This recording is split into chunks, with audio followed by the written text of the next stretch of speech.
Hello. வணக்கம் sir. நான் யாரு என்னங்கறதெல்லாம் அப்புறமா சொல்றேன். இந்த பிரபல கேடி மாயாண்டி இருக்கான் பாருங்க, அவனும் நீங்களும் நெருக்கமா இருக்கிற மாதிரி ஒரு வீடியோ கேசட் இருக்கே, அது நம்ம கையில தான் இருக்கு. எவன்டா மாயாண்டி? நீ யார்கிட்ட பேசுற தெரியுமா? இடியட். பெண்ட கழட்டிடுவேன். எடுத்துண்ணுமே எதிர்றாரு, எக்கச்சக்கமா திட்டுறாரு, கொஞ்சம் கூட ஒரு பயமோ பதஷ்டமோ கிடையாது. அதனால நிச்சயமா இவர் மேல தப்பு இருக்காதுன்னு நினைக்கிறேன். கட் பண்ணிக்குவோம். அடுத்த ஆளு சொல்லுங்க. சுந்தரராஜன் 74585. 74585.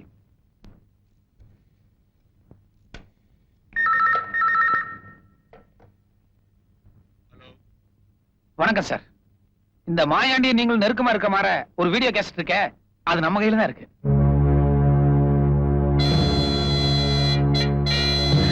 சைலண்ட் ஆயிட்டாப்ல. ஒரு மயான அமைதி தெரியுது. நிச்சயமா இந்த ஆளுக்கும் இந்த கேஸுக்கு ஏதோ ஒரு சம்பந்தம் இருக்கும்னு நினைக்கிறேன். இல்ல, இந்த ஆள் பேர் என்ன சொன்னீங்க? சுந்தரராஜன்.